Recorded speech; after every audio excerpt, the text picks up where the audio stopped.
இப்போ போலீஸ் டிபார்ட்மெண்ட்டுக்குள்ளே ஒரு சில பேர் வந்துட்டு காசு வாங்கிக்கிட்டு இந்த மாதிரியான விஷயங்களுக்கு சப்போர்ட் பண்றாங்கன்னு சொல்றாங்க, உண்மையா? போலீஸ் ஆஃபீஸர் காசு வாங்குறான்னா ஏன் வாங்குறான்னா இதுக்கு பயந்துட்டு காசு வாங்காமல் போயிட்டான்னா வேற மாதிரியே பண்ணுறவங்களும் அரசியல் பயப்படுறான். போலீஸ் காசு வாங்குறான்னா வழி இல்லாமல் தாங்க இவங்களுக்கு பயந்து உயிருக்கு பயந்து பொண்டாட்டி பிள்ளைகளை காப்பாற்றணும் தான் காசு வாங்குறான். காவல்துறைனா நமக்கு அடிப்பாங்க, நமக்கு பேக்ரவுண்டு யாரும் கிடையாது, நம்மளை காப்பாற்ற யாரும் இல்லைன்னு நினச்சாங்கன்னா அந்த இடத்துல ரவுடி உதயமாக மாட்டான். அதே மாதிரி அதிமுக ஆளுங்கட்சியா இருக்கும்போது காவல்துறையோட கை எப்பவுமே ஓங்கி இருக்கும்னு சொல்லுவாங்க, இது உண்மையா? ஓப்பனாகவே சொல்கிறேன், காவல்துறை மேக்சிமம் ஜெயலலிதா சப்போர்ட் பண்ணுவாங்க. ஏன்னு கேட்டிங்கன்னா இதுதான் ரீசன். 10 பேர் ஒரு 2 ரவுடி சுடும்போது 4 நல்லவன் செத்தாலும் கவலை இல்லையா அப்படிம்பா. கடந்த 10 ஆண்டுகள்ல தான் தூத்துக்குடியில இந்த ஸ்டெர்லைட் துப்பாக்கி சூடுமே நடந்தது. நீங்க இப்ப சொல்றீங்க ரவுடிசம் ரவுடிகளை பார்த்து போலீஸ்காரங்க பயப்படுறாங்கன்னா, அந்த மாதிரி ஒரு சம்பவம் வரும்போது அப்பாவி பொதுமக்களை போலீஸ்காரங்க நீங்க செத்தவங்க யாராருன்னு பாத்தீங்களா? நான் என்ன கேட்குறேன், அப்பாவி பொதுமக்கள் எதுக்குங்க ரோட்டுக்கு வராங்க? யாரோ பண்ண கொலைக்கு காசை வாங்கிட்டு யாரோ ஒருத்தர் உள்ள போறது அப்படிங்கிறது, அதுக்கப்புறம் என்ன நடந்தாலும் பரவாயில்ல, எவ்வளவு அடி வாங்கினாலும் பரவாயில்ல, எனக்கு ஒரு பதவி ஆசை இருக்கா இதுல? ஆமா, 100. அதாவது இன்னொன்னு வேடிக்கிறீங்களா, ரவுடியோடைய ஒய்ஃப் சத்தியமா அவங்க வீட்டுக்காரர் ரவுடின்னே தெரியாதுங்க. ரவுடிகள் வீடு நல்லா இருக்கா இல்ல இந்த மாதிரி பணம் கொடுக்கணும் வீட பாருங்க, ரெண்டையும் கம்பேர் பண்ணுங்க. ரவுடியால் அவன் சம்பாதிச்சிருக்கான், அவன் பல மாளிகையை கட்டிட்டு இருக்கான், பிள்ளை வெளிநாட்டை படிக்குமா, இதை பண்ணுறான், இதை நல்ல முன்னேறி போயிட்டு இருப்பான். ஆனால் இவனை அவன் ரவுடியாகவே வச்சுருப்பான். இவனை வளர விடாத, வளர்ந்துட்டான்னா நமக்கு அவன் நம்ம சீட்டுக்கு வந்துடுவான்.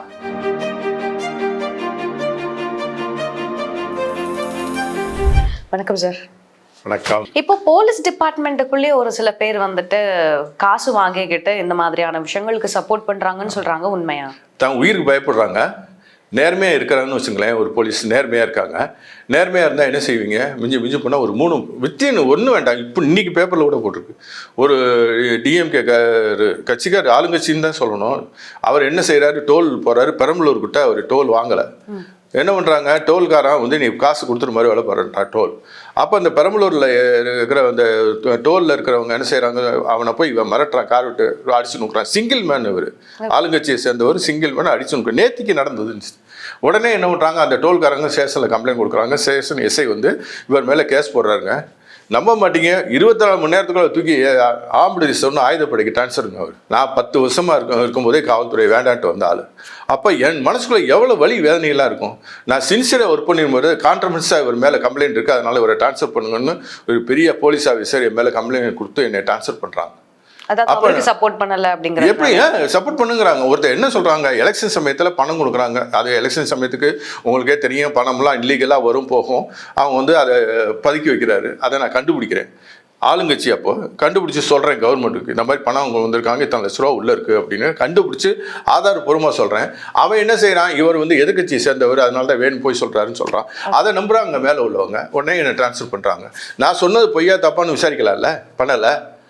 அப்போ என்ன ஆகும், நான் ஏன்டா இவங்கள்ட்ட நானும் இப்போ என் ஒய்ஃப் என்ன சொல்லுவாங்க, இத்தனை போலீஸ்காரன் இல்லையா, நீ பெரிய ஒழுங்கா பேசாமல் வாங்கிட்டு பேசாமல் இருக்க வேண்டியான்னு தானே சொல்லுவாங்க. பிள்ளைங்களும் சொல்லுவாங்க, பொண்டாட்டி சொல்லுவாங்க, ஊர் மக்களும் சொல்லுவாங்க. இப்போவும் பார்த்தீங்கன்னா, நேற்றுக்கு ஒரு இன்டர்வியூ இது மாதிரி கொடுக்கும்போது பார்த்துட்டு எத்தனை பேர் ஏங்க எல்லாரும் பேசாமல் இருக்காங்க, நீங்கள் மட்டும் ஏங்க அப்படி போய் சொல்கிறீங்க, நாளைக்கு ரவுடினால உங்களுக்கு வரப்போது போயிட்டு போதுங்க, ஒரு எவ்வளவோ தாங்கிட்டேன், இந்த மர்டர் பண்ணிட்டு போகிறான், போய் இதுக்கு மேலே நான் வாழ்க்கையில் எல்லாம் அச்சீவ்மெண்ட் பண்ணி வச்சுப்போங்க அப்படின்ட்டு. நீங்கள் உங்களுடைய அந்த ஒர்க்கிங் பீரியடில் இந்த மாதிரி ஏதாவது ஒரு மோசமான சம்பவத்தை ஃபேஸ் பண்ண? நிறையா இருக்குது. நான் இருக்கும் போதும் இருந்தது, இப்போ டிபார்ட்மெண்ட்டு வந்த பிறகு இருக்குது. நான் டிபார்ட்மெண்ட்டில் இருக்கும்போது பார்த்தீங்கன்னா இதான் இந்த அரசியல்வாதி தான் சொல்கிறேன். இப்போ நான் ஏன் டிபார்ட்மெண்ட்டு வந்தது நான் மூல காரணம் கேட்டால் இந்த மாதிரி ஒரு இன்சிடென்ட்டு சொல்கிறேன்.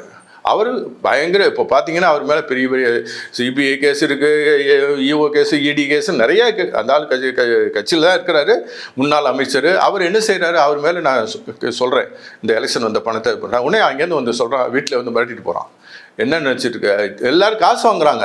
அதுதான் வேடிக்கை. போலீஸ் ஆஃபீஸர் காசு வாங்குறான்னா ஏன் வாங்குறான்னா இதுக்கு பயந்துட்டு, காசு வாங்காமல் போயிட்டான்னா வேற மாதிரியே பண்ணிடுவாங்கன்னு அரசியல் பயப்படுறான். காசு வாங்கிட்டா நமக்கு அடிமையாக இருப்பான் அப்படிங்கிறதுனால அவனும் என்ன வேறு வழி இல்லை. போலீஸ் காசு வாங்குறான்னா வழி இல்லாமல் தாங்க இவங்களுக்கு பயந்து, உயிருக்கு பயந்து பொண்டாட்டி பிள்ளைகளை காப்பாற்றணும் தான் காசு வாங்குறான். நான் காசு வாங்குறத நியாயம்னு நியாயப்படுத்துறதுக்கு நான் இந்த கருத்தை சொல்லலை. வேதனையில் ஒவ்வொரு போலீஸ்காரனும் இருக்கிறாங்க, வெளியில சொல்ல முடியல. இப்போ பார்த்தீங்களா, கண்டக்டருக்கும் போலீஸ்காரர் என்னங்க அர்த்தம்? அது நியாயமா? நீங்க சொல்றத எல்லாரும் கேட்டு பாருங்க, நியாயமா அந்த இன்சிடென்ட் நடந்தது? அவர் சொல்றாரு தகராறு நடக்குது, ரைட்டு. அப்ப என்ன செய்யலாம் அரசாங்கம்? அந்த போலீஸ்காரங்க கூப்பிட்டு போட்டோ ஷூட் இருக்கிறாங்க. அப்போ இது வந்து இப்போ ஒரு பிஜேபி ஒரு தலைவர் சொல்கிற மாதிரி இது போட்டோ ஷூட் ஆட்சி தான் நடந்துட்டு இருக்கு அப்படிங்கிற. இதை என்ன பண்ணலாம்? ஏன் இது காமிக்கணும்? 2 பேரும் கமுக்கம் விட்டு பேசாமல் போக வேண்டிய. ஏன்னா அதே என்ன கட்டி பிடிச்சி டீ குடிக்கிறதுலாம் என்னங்க அவ்வளோ அந்யோன்யமாக இருக்கிற மாதிரி? இப்போ பார்க்குறது ரியாலிட்டி கிடையாதுங்கிறது எல்லாருக்கும் தெரிஞ்சு போச்சா? இது போட்டோ ஷூட்டுங்கிறது தெரிஞ்சு போச்சா? இதைத்தான் நாங்கள் கேட்குறோம். எதுக்கு இதே என்ன செய்யலாம்? அந்த கண்டக்டர் டியூட்டியில் இருக்கும்போது அந்த போலீஸ்காரை வரவழைக்கலாம். அவர் வந்து எதேச்சா ஏறுற மாதிரியும் டிக்கெட் எடுக்கிற மாதிரியும், ஐயோ நீங்கள் வந்து நீங்களே வாங்க என்ன அவர் சீட்டை கொடுத்துட்டு ரியாலிட்டியாக காமிக்கணும், பார்க்குறதுக்கு நல்லாவும் இருக்கும். இப்போ என்ன செய்வார்? அப்படியே வர வேண்டியது, 2 பேரும் தவறு பண்ணிட்டோம், அவங்க டயலாக் என்ன சொல்லி கொடுத்துருக்காங்க அதைத்தான் பேசுகிறாரு அந்த போலீஸ்காரும் சரி, அந்த கண்டக்டரும் சரி. ரவுடிகள் எங்கே உதயமாகனா காவல்துறையினுடைய கையை கட்டப்பட்டதுனால தான் அங்கே உதயமாயிட்டு. காவல்துறை கையை என்றைக்கு அவுக்குறாங்களோ, பெரிய பெரிய ஆஃபீஸர்ஸ்லாம் இருந்தாங்க, பெரிய போலீஸ் ஆஃபீஸர்ஸ்லாம். திருநெல்வேலி எடுத்துக்கிட்டிங்கன்னா அவர் மாதிரி வார்த்தை தேவாரம் எல்லாம் ஒர்க் பண்ணும்போது பயம் இருந்துச்சு. காவல்துறைக்கு என்றைக்கு பயம் இல்லையோ, ரவுடிக்கு வந்து பயம் இல்லாமல் போதோ, அப்போ தாங்க ரவுடி உதயமாகறான். காவல்துறைனா நமக்கு வந்து அடிப்பாங்க, நமக்கு பேக்ரவுண்டு யாரும் கிடையாது, நம்மளை காப்பாற்ற யாரும் இல்லைன்னு நினச்சாங்கன்னா அந்த இடத்துல ரவுடி உதயமாக மாட்டான். காவல்துறை கையில் தான் இருக்குது எல்லாம். காவல்துறை யார் கையில் இருக்குது நான் சொல்ல வேண்டியதில்லை. நான் இன்னொரு விஷயம் ஓப்பனாக கேட்குறேன் சார். இப்போ இருக்கக்கூடிய திராவிட கட்சிகள் இது வந்து ரொம்ப நாளாக இருக்கக்கூடிய ஒரு விஷயம் என்னன்னா, இப்போ இருக்கக்கூடிய ஆளுங்கட்சி இருக்கும்போது வந்து ரவுடிசம் எப்பவுமே இருக்கும் அப்படின்னு ஒரு விஷயம் இருக்குது. அதே மாதிரி அதிமுக வந்து ஆளுங்கட்சியாக இருக்கும்போது வந்து காவல்துறையோட கை எப்பவுமே ஓங்கி இருக்கும்னு சொல்லுவாங்க. இது உண்மையா? இது வந்து இந்த கட்சி எதிர்கட்சியாக இருக்கும்போது அவங்க சொல்லுவாங்க ஆளுங்கட்சிகள் கைப்பாவைகள்மா. இவன் ஆளுங்கட்சியாக இருக்கும்போது அவன் எதிர்கட்சியாக மாறணும்னா அவன் உடனே ஆளுங்கட்சி கைப்பாவை. 2 பேரும் கைப்பாவை தாங்க. நீங்கள் ஒன்றும் வேண்டாம், நீங்கள் எம்ஜிஆர் காலத்தில் நடந்த இன்சிடென்ட்டில், எம்ஜிஆர் முதலமைச்சராக இருக்கார்ல, அவர் இருக்கல, நான் ஒர்க் பண்ணியிருக்கேன். அவர் பிள்ளை ரவுடிசம் இருந்துச்சா நீங்கள் கவனித்து பாருங்கள். அவருடைய பழைய ஹிஸ்ட்ரிலாம் எடுத்து பாருங்கள். ஜெயலலிதா முதலமைச்சராக இருந்தாங்க, அவருடைய காலத்தில் ரவுடிசம் எப்படி இருந்துச்சுன்னு பாருங்கள். போலீஸ் வந்து சுதந்திரமாக இருந்தாங்க. ஈவன் டாக்டர் கலைஞரையா முதலமைச்சர் ஃபர்ஸ்ட் டைம் இருக்கும்போதெல்லாம் போலீஸ் வந்து சுதந்திரமாக விட்டார். காரணம் என்னன்னு கேட்டால், போலீஸ் வந்து கடமையை செய்யும்போது அதில் தலையிடாதேப்பாங்க. நான் உளவுத்துறையில் இருக்கும்போது ரிப்போர்ட் கொடுக்க ஸ்டேஷனுக்கு வருவேன். அப்போ அரசியல்வாதி யாராவது என்னை பார்த்துட்டாங்க, ஆளுங்கட்சி பார்த்தானா, யோ சிஐடி இருக்காங்க வாய் அப்புறம் போவோம் அப்படின்ட்டு அப்படி போயிடுவான் பயந்து. ஏன்னு கேட்டால் நான் உடனே ரிப்போர்ட், இந்த மாவட்ட செயலாளர் இத்தனை மணிக்கு இந்த ஸ்டேஷனுக்கு வந்தாருன்னு ரிப்போர்ட் போட்டுருவேன். உடனே ஐஜி நேராக சிஎம் கொண்டு போவாங்க, நீ எதுக்கு அங்கே போன அப்படின்னு சொல்லுவாங்க. தப்பு நடக்கும்போது அவங்க நேரடியாக கூப்பிட்டு கேள்வியெல்லாம் கிடையாது, உளவுத்துறை ரிப்போர்ட்டாக உடனே அவனை கட்சியிலேருந்து தூக்கு. இதுதான் நடந்தது. போகலாம். கடந்த 10 வருஷமாக பார்த்தீங்கன்னா உங்களுக்கே தெரியும், 10 ஆண்டுகளாக காவல்துறையினுடைய பணி எப்படி இருக்குங்கிறத நீங்கள் அனாலிசிஸ் பண்ணுங்கள். காவல்துறை எப்படி நடந்துட்டுருக்கு. அதாவது எம்ஜிஆர் ஒரு பாட்டில் சொல்லுவார், மக்கள் நலம் மக்கள் நலம் என்னையே கொள்வார், நான் தன்னுடைய மக்கள் நலம் தான் பேணி பாதுகாப்பார்னு ஒரு பாட்டில் ஒரு வரியும். இப்போ அப்படித்தாங்க ஓடிட்டு இருக்கு. தன்னுடைய பையன் நல்லா இருக்கட்டும், பொண்ணு நல்லா இருக்கணும், ஒவ்வொரு அரசியல்வாதியும் நினைக்கிறான். ஊர் நல்லா இருக்கணும்னு எவன் நினைக்கல. இப்போ திருநெல்வேலி தூத்துக்குடி எடுத்துக்கிட்டீங்கன்னா எதனால ரவுடி உதயமாறான்னா, ஃபேக்ட்ரி கிடையாது, ஒரு வேலை வாய்ப்பு இல்லை, வேலை வாய்ப்பு கிடையாதுங்க. அங்கெல்லாம் திருநெல்வேலி இப்போ சென்னையில் எத்தனையோ கம்பெனி இருக்குது, அங்கே ஒரு கம்பெனியும் கிடையாது. அப்போ என்னம்மா காசுக்கு யார் ஒருத்தர் காசு கொடுத்தாங்கன்னா அவன்கிட்ட போவாங்க. எனக்கு இதை பற்றின ஒரு கேள்வியுமே இருக்குது சார். அதுக்கு முன்னாடி நான் இந்த விஷயம் கேட்டே ஆகணும். கடந்த 10 ஆண்டுகளில் தான் வந்து தூத்துக்குடியில் இந்த ஸ்டெர்லைட் துப்பாக்கிச்சூடுமே நடந்தது. நீங்கள் இப்போ சொல்கிறீங்க ரவுடிசம் வந்துட்டு ரவுடிகளை பார்த்து போலீஸ்காரங்க பயப்படுறாங்க. ஆனால் அந்த மாதிரி ஒரு சம்பவம் வரும்போது அப்பாவி பொதுமக்களை போலீஸ்காரங்க வந்து நீங்கள் செத்தவங்க யாராருன்னு பார்த்தீங்களா? நான் என்ன கேட்குறேன், அப்பாவி பொதுமக்கள் எதுக்குங்க ரோட்டுக்கு வராங்க? நீங்க உங்க கேள்விக்கே வரேன். எப்படிங்க உரிமை எப்படிங்க இதுங்கிறீங்க? இப்போ ஒரு கம்பெனி தான் நடந்துட்டு இருக்கு தூத்துக்குடியில், அதுலேயே ஆயிரக்கணக்கான பேர் வேலை வாய்ப்போடு வேலை பார்த்துட்டு இருக்காங்க. அதை பொறுக்க முடியாமல் இன்னொருத்த வந்து, நான் என்ன சொல்றேன், எந்த கவர்மெண்ட்டோ ஆட்சியில் நீ கையெழுத்து போட்டு கொடுத்தீங்களே அந்த கவர்மெண்ட்டு, நான் கேட்கறது 2 திராவிட கட்சிகளுமே கேட்குறேன், 2 திராவிட கட்சிகளுடைய கையெழுத்து போட்டு தானே அந்த கம்பெனி ஓடிட்டு இருக்கு. திடீர்னு அந்த கம்பெனியை மூடணும் அப்படின்னு சொல்றதுக்கு யார் காரணம், என்ன காரணங்கிறத நீங்கள் ஒரு நிமிஷம் அனாலிசிஸ் பண்ணுங்க. இந்த இப்போ நம்ம கேட்குறது இதுதான். நீங்கள் திராவிட கட்சிகள் ஆட்சியில் இருக்காங்க, திராவிட கட்சிகள் ஆட்சியில் இருக்கும்போது தூத்துக்குடி கம்பெனி ஸ்டெர்லைட் கம்பெனி உதயமாகுது. 2 திராவிட கட்சியும் அதில் சம்மந்தப்பட்டிருக்காங்க. 2 திராவிட கட்சிகளும் அவங்கள்ட்ட எலெக்ஷனுக்கு பணம் வாங்கியிருக்கிறாங்க, அவங்க ரெக்கார்டு கொடுக்குறாங்க. இப்போ திடீர்னு மூடுறதுக்கு காரணம் என்ன? அப்போ வந்து உங்களுக்குள்ள ஏதோ ஒரு அண்டர்ஸ்டாண்டிங். ஒருத்தர் சொல்றா இந்த கம்பெனியை விலை கேட்டார் ஒருத்தர், அது தரமாட்டேன்ட்டாங்க, அதனால தான் மூட வைக்கிறாங்க அப்படிங்கிறாங்க. இன்னொருத்தர் சொல்றாங்க இந்தியாவினுடைய பொருளாதாரம் இது மூலமா முன்னேறுது அதனால தான், அப்படி பல காரணங்கள் சொல்றாங்க. ஆனால் நீங்கள் அப்பாவி பொதுமக்கள் வந்து அப்பாவி பொதுமக்கள் யாரும் ஓட்டுக்கு வர மாட்டாங்க. ஃபஸ்ட்டு சொல்கிறேன் கேளுங்க. பொதுமக்கள்ங்கிற போர்வையில் நான் ரஜினிகாந்த் சொல்கிறதுக்காண்டி தப்பாக நினைக்காதீங்க. அவர் போய் பார்த்து வந்து சொல்கிறாரு பாருங்க, தீய சக்திகள் உள்ள நுழைஞ்சிருச்சுங்கிறாரு. அவருக்கு ஒரு அசஸ்மெண்ட் கொடுத்துருக்காங்க, யாரும் விசாரிச்சு தானே அவர் கொடுத்துருக்காரு. அவர் கொடுக்குறாரு, ஹாஸ்பிட்டலில் போகிறாரு, நீ யார் நீ அப்படின்னு கேட்குறான். அவனுக்கு தெரியும் ரஜினி. அப்போ என்ன கேட்டால் எந்த அளவுக்கு ஒரு இதை உற்பத்தி பண்ணுறாங்க பாருங்க, ஒரு பேட் டைம். தூத்துக்குடியில் ஸ்டெர்லைட்னு வந்து நான் வந்து நியாயம்னு நான் சத்தியமாக சொல்லலை. துப்பாக்கி சூடு நடந்தது வன்மையாக கண்டிக்கக்கூடியது. துப்பாக்கி சூடு வர்றதுக்கு மூல காரணம் யார்? இப்போ நேத்திக்கு நடந்த ஊர்வலத்தில் கண்டிப்பாக துப்பாக்கி சூடு வந்திருக்கும். அந்த அதிகாரி அப்படியே வயிற்றுல நெருப்பு கட்டிட்டு போயிருப்பார். எங்கிட்ட முன்னாலேயும் பின்னாலேயும் அவ்வளோ பேர், நடு ஹைவேஸ் 4 வழி பாதை 6 வழி பாதையில் போயிட்டுருக்கு. ஒரு வேளை டைவர்ட் பண்ணாங்க. ஒரு அசம்பாவிதம் நடந்துச்சுன்னா அந்த போலீஸ் ஆஃபீஸர் சஸ்பெண்ட் பண்ணுவீங்க, அவர் மேலே எஃப்ஐஆர் போடுவீங்க, அவ்வளோதானே. அது ஏன் அது முன்னாலே தடுத்துருக்கலாம்ல. நீ ஒருத்தர் இறந்து போயிட்டார், அந்த ஊர்வலம் போகுது, எதுக்கு ஊர்வலம் போகணும்? இறந்து போயிட்டாரா? நேர நடந்திருக்கு, இது வரைக்கும் போலீஸில் நடந்திருக்கு. ஒரு ரவுடி இறந்து போயிட்டான்னா நேர போலீஸே நேர சுடுகாட்டில் கொண்டு வச்சுருவாங்க. சொந்தக்காரங்களை வர சொல்லுவாங்க, மாலை போடுவாங்க, அவங்க சம்பிரதாயத்தை செய்ய சொல்லுவாங்க, பரியல் கருணில் பரியல் பண்ணுவாங்க, புதைக்கணுமா புதைச்சிட்டு போயிட்டே இருப்பாங்க. எதுக்குங்க ஊர்வலத்துக்கு பர்மிஷன் கொடுக்குறீங்க? அந்த ஓட்டுகள் வரணும் நமக்கு, அப்படித்தானே? உங்களுக்கு அரசியல் வந்து நிலைச்சு நிற்கணுங்கிறக்காந்தானுங்க அந்த ஊர்வலத்தில் அசம்பாவிதம் நடக்காத வரைக்கும் கடவுளுக்கு நன்றிங்க. நடந்து கேஷுவாலிட்டி ஆனால் இன்னொரு தூத்துக்குடி சம்பவம் மாதிரி வந்திருக்கும். பட் நடக்கணும்னு தானே அந்த மாதிரியான ஊர்வலங்களை வந்து அரசியல் கட்சிகள் வந்து தயார் பண்றாங்க. வேற வழி. இப்போ நீங்க அந்த ஸ்டெர்லைட் விஷயத்தை நான் சொன்னது அப்பாவி பொதுமக்கள் நீ ஏன் சொன்ன அப்படின்னா, நீங்க சொன்ன மாதிரி உள்ள கலவரத்தை உண்டாக்கணும் அப்படிங்கும் போது தீய சக்திகளை உள்ள கொண்டு வரது, காசு கொடுத்து ரவுடிகளை உள்ள கொண்டு வரது நடக்கக்கூடிய ஒரு விஷயம். ஆனா யாரோ ஒரு 10 பேர் பண்றதுக்கு வந்துட்டு அந்த கூட்டத்துல இருக்க மத்தவங்களும் சேர்ந்து பாதிக்கப்படுறாங்க அப்படிங்கறத பண்ண முடியல, ஐடென்டிஃபை பண்ண முடியல. அந்த 10 பேர் யாருன்னு கூட்டத்துக்குள்ள நிற்கிறாங்க, ஐடென்டிஃபை பண்ண முடியல. ஜெயலலிதா அம்மா ஒரு முதலமைச்சராக இருக்கும்போது நாங்கள் சில சமயம் ஓப்பனாகவே சொல்கிறேன், காவல்துறை மேக்சிமம் ஜெயலலிதா அம்மா சப்போர்ட் பண்ணுவாங்க. ஏன்னு கேட்டிங்கன்னா இதுதான் ரீசன்.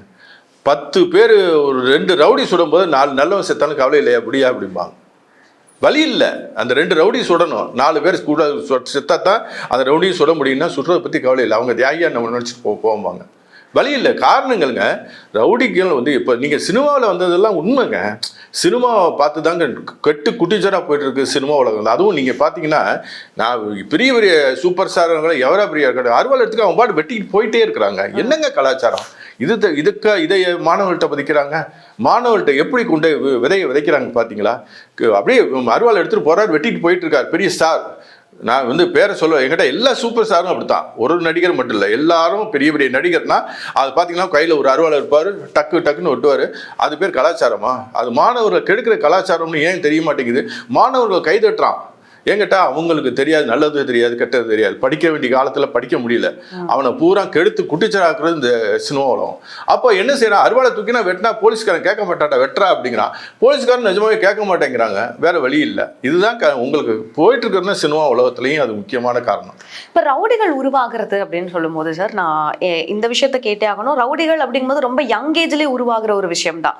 நார்மலாக ஒரு காலேஜ் சண்டை, இந்த தெருவில் நடக்கக்கூடிய ஒரு பிரச்சனை, அங்கேருந்து அவனுக்கு சப்போர்ட் பண்றது, அதுக்கப்புறம் நான் தான் ஏரியாக்கு அப்படிங்கிற மாதிரி எப்படி தானே அது ரொம்ப யங் ஏஜ்லேயே உருவாகும் போது இந்த மாதிரியான ஆட்களை வந்து யார் உருவாக்குறாங்கன்னு நினைக்கிறீங்க? பச்சையப்பா காலேஜில் நான் டியூட்டியில் இந்த சைடில் இருக்கும்போது பச்சையப்பா காலேஜில் பார்த்தீங்கன்னா காலேஜ் விட்டு காலேஜ் தகராறு வரும். இங்கேருந்து ஆர்ட்ஸ் காலேஜ், அங்கே தகராறு வரும். அந்த காலேஜில் ஸ்டூடெண்ட் ஒரு 2000 ஸ்டூடெண்ட் படிப்பாங்க. அந்த 2000 ஸ்டூடெண்ட்டில் ஒரு 20 ஸ்டூடெண்ட் தான் இந்த மாதிரி செய்வாங்க. பாக்கி நீங்கள் பார்த்தீங்கன்னா அவங்க காலேஜுக்கு போகணும், படிக்கணுங்கிற மென்டாலிட்டி தான் இருக்கும். இந்த 20 ஸ்டூடெண்ட்ஸு இந்த 1800 பேலன்ஸ் இருக்கிறவனே ரோட்டு கொண்டு வருவான். ஏன் எப்படி கேட்டால் பயம்.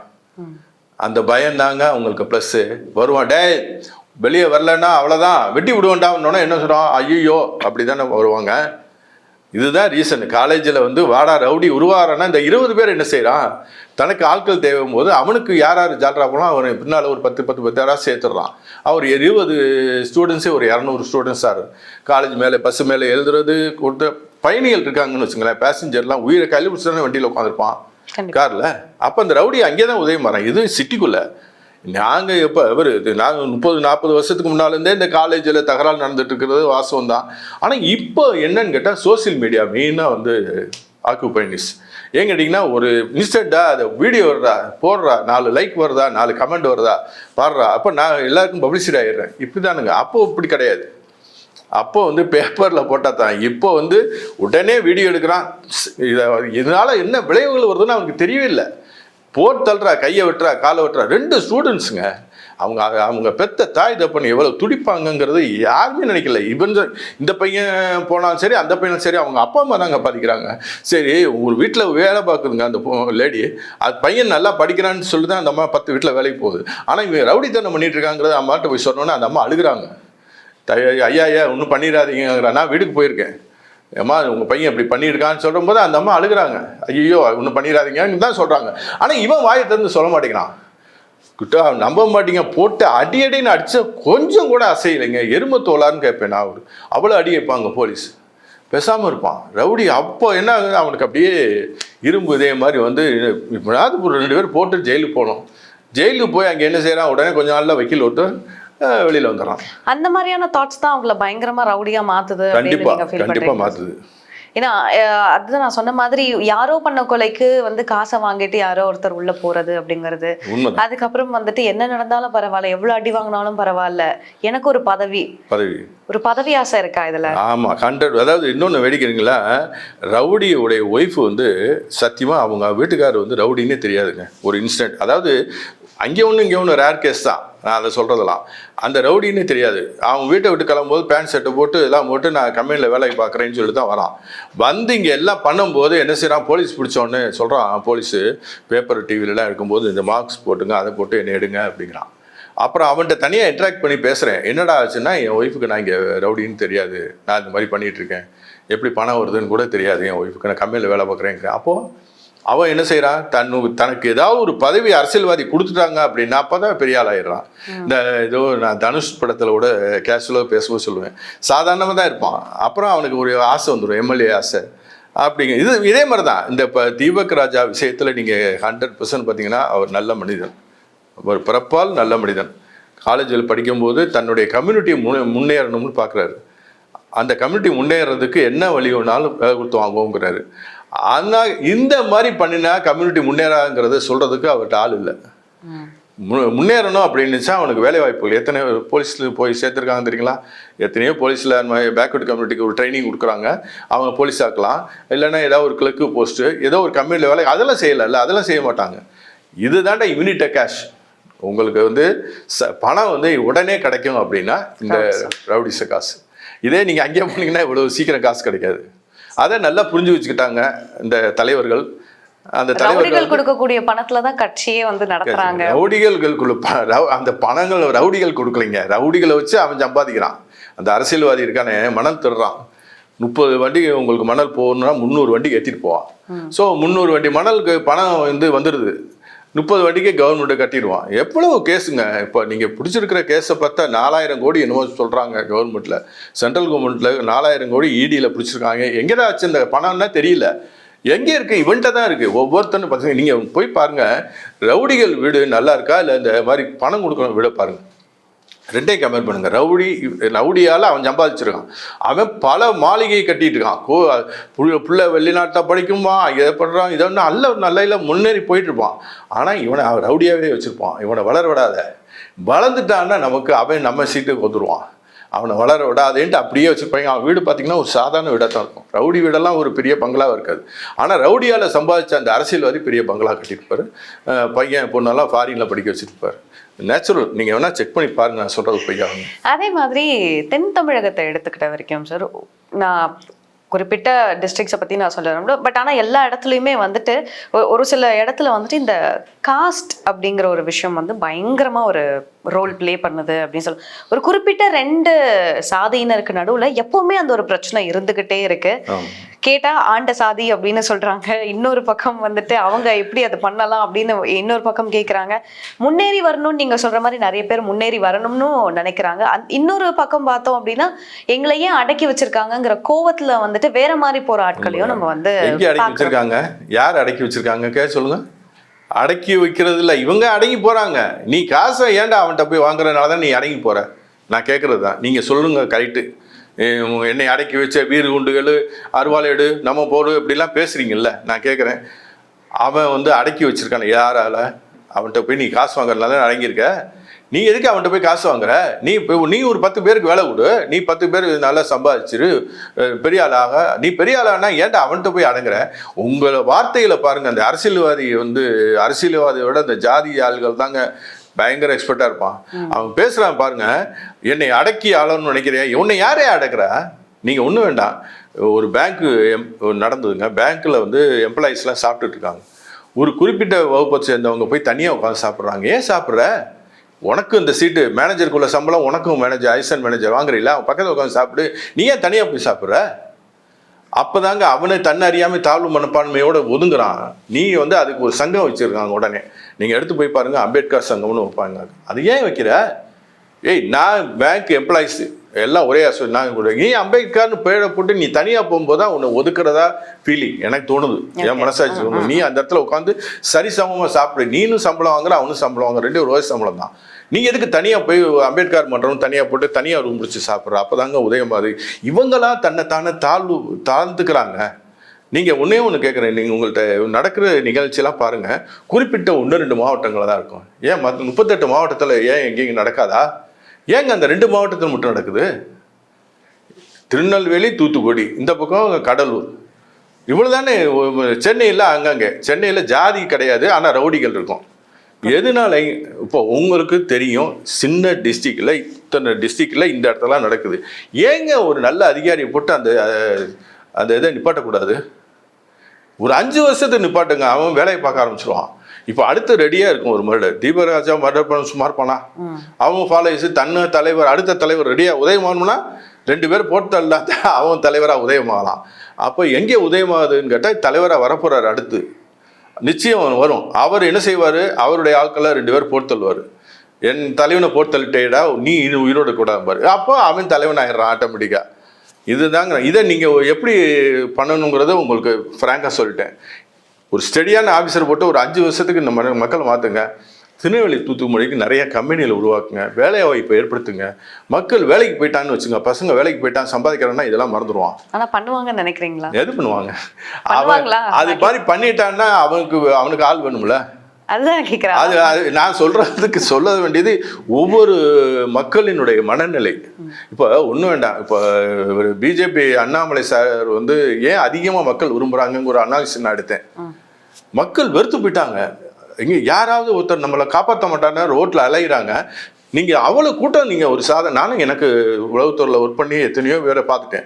எம்ஜிஆர் காலத்துலையும் பார்த்துட்டேன், ஜெயலலிதா காலத்துலையும் பார்த்தேன், கலைஞர் ஐயா காலத்துலையும் பார்த்தேன், ஸ்டாலின் எல்லாரையும் பார்த்துருக்கேன். ஆக்சுவலாக என்ன கேட்டிங்கன்னா இதுதான் மெயின் காரணம். ஒரு வந்து இப்போ 50 வருஷமாக நிறைய மர்டர் கேஸு, கொலை, கொள்ளை எல்லாமே மக்கள் பாதிச்சிட்டாங்க. நமக்கு இன்னமே அடுத்து வெகு காலம் எதுவும் வராதான்னு சொல்லி ஏங்கும் போது தான் அண்ணாமலை அவர்கள் வந்து இப்போ ஃபீல்டுக்கு வராரு. அப்போது அவர் வரும்போது, ஃபீல்டுக்கு வரும்போது பார்த்தீங்கன்னா 10 பேர் கூட அவர் பின்னால் கிடையாது. அவர் பின்னால் அவர் பாட்டுக்கு வர்றாரு. எப்போ ரோட் ஷோ ஆரம்பிக்கிறாரு அப்போ தான் மக்கள்கிட்ட வராங்க. ஒவ்வொருத்தரும் பாதிச்சிருக்கான். அந்த மக்கள்கிட்ட நான் போய் விசாரிக்கிற வரைக்கும் கோயம்புத்தூர்ல போயிருக்கேன், மதுரை போயிருக்கேன், ஒட்டஞ்சத்தம் போயிருக்கேன். எல்லா இடத்துலையும் பார்த்தீங்கன்னா எங்கேயாவது ஒரு இடத்துல மக்கள் பாதிச்சிருக்காங்க. அப்போ வந்து இவரை பார்த்தோன்னே ஒரு பெரிய என்னமோ கிடச்சிட்டாங்க, நமக்கு பெரிய தலைவர் கிடச்சா. அவரும் ஒரு சாதாரண மனிதர் தான், அவரும் பெரிய வானத்திலேருந்து குறிக்கல. ஆனால் அவரை பார்த்தோன்னே மக்கள் ஆகா இவர் மூலமாக நம்ம வாழ்வு நல்லா இருக்காதா? எங்கிட்ட லஞ்சம், ரவுடிசம் எல்லா இடமும் பரவிடுச்சு. இதை ஒழிக்க மாட்டாரான்றதான் ஓடி வராங்க. அதனால என்னாகும், இப்போ இந்த தலைவர்கள்லாம் பயப்படுறாங்க. அங்கேயோ வளர்ந்துட்டாங்கன்னா நமக்கு வந்து ஃபீல்டு பண்ண முடியாதுன்றதான் ரீசன். ரவுடிகள் வந்து கண்டிப்பாக ஒழிப்பாங்க. இவங்ககிட்ட பிஜேபியிலே நான் ரவுடியில் ஆதரிச்சிருக்காங்க, அதையும் நான் வந்து பதிவு பண்ணணுங்க. முருகன் மாநில தலைவராக இருக்கும்போது 3 ரவுடி செங்கல்பட்டில் வச்சு பிடிச்சிட்டாங்க. இதில் வேடிக்கைன்னா அவர் வந்து போலீஸுக்கு டிமிக்கி கொடுத்துட்டு வராரு. காரில் வந்து முருகன் அவர்கிட்ட போய் கட்சியில் சேர்றதுக்கு வராரு. போலீஸுக்கு இன்ஃபார்ம் ஆகுங்க. அது செங்கல்பட்டு எஸ்பிக்கு தகவல் வருது, இந்த மாதிரி ஒரு ரவுடி போய் பிஜேபியில் சேர போகிறாங்கன்னு. இவர் என்ன பண்ணுறாரு, சேஸ் பண்ணுறாரு காரை. செங்கல்பட்டு இவன் வந்து இவனை எங்கேயாவது ஃபாலோ பண்ணி இவன் கட்சியில் சேர்றதுக்குள்ளே அரெஸ்ட் பண்ணிட்டு, ஏன்னா அவன் இவ்வளோ நாள் தலைமுறையாக இருக்கிறாள். டக்குன்னு உள்ளே நுழைய வராரு. உடனே வந்தோடனே டக்குன்னு அவர் தலைவர் காரில் போய் உட்காந்துடுறான். போலீஸு போய் கேட்குறாங்க எஸ்பிகிட்ட. எஸ்பியே போய் நேரடியாக பேசுகிறார். சார் இவர் தேடப்பட்ட அக்யூஸு இவர் உங்கள் பேரை சொல்லி வராங்க, என்ன சொல்கிறீங்கன்னு. இல்லை பார்க்கலாம் அப்படின்னு சொல்கிறாங்க. சரியா போச்சு. அதுதான் இப்போ இங்கே நீங்கள் அங்கே ஜாதி தகராறு தீபக் ராஜா தகராறுனா இங்கே என்னன்னு கேட்டிங்கன்னா கம்பெனி இப்போ குடுவாஞ்சேரி காஞ்சிபுரம் டிஸ்ட்ரிக்டில் நிறைய பெரிய பெரிய கம்பெனி, அந்த கம்பெனியில் கிராப்ஸ் எல்லாம் எடுக்கிறாங்க. அதில் போய் நீ பெரியவனா நான் பெரியவனாங்க. ரவுடிகள் கண்டிப்பாக உதயமாகிட்டே தான் இருப்பாங்க. ஒரு புற்றுநோய் மாதிரி ரவுடிகள். இது யாராலையும் தடுக்க முடியாது. தடுக்க முடியணும்னா நேர்மணி அதிகாரி வரணும். இந்த கம்பெனிக்காரங்களாம் அவங்கள்ட்ட சொல்லணும், சார் இவனால வருதுன்னு சொல்ல பயப்படுறாங்க. என்கிட்ட சொன்னால் மறுநாள் காலம் வீட்டில் வெட்டிட்டு போயிடலாம். இது ஒரு பயம். ஸோ கம்பெனி நிறையா இருந்தாலும் ப்ராப்ளம். நான் கம்பெனி இருந்தால் வேலை வாய்ப்பு போகும், அதில் உங்களுக்கு கிடைக்குதுங்கிறது நான் சொல்கிறேன். திருநெல்வேலி தூத்துக்குடியில் வேலை வாய்ப்பு வந்துச்சுன்னா கம்பெனி வரணும் அப்படின்னு நினைக்கிறேன். ஆனால் அதே கம்பெனி இந்த மாதிரி ஆள்களையும் தயார் பண்ணுவாங்க. அதுக்கும் நீங்கள் தயாராக இருந்துக்கணும். இன்னைக்கு நேர்காணல கலந்துக்கிட்டு நிறைய விஷயங்களை பகிர்ந்துக்கிட்டீங்க. ரொம்ப நன்றி. நன்றி. நன்றி.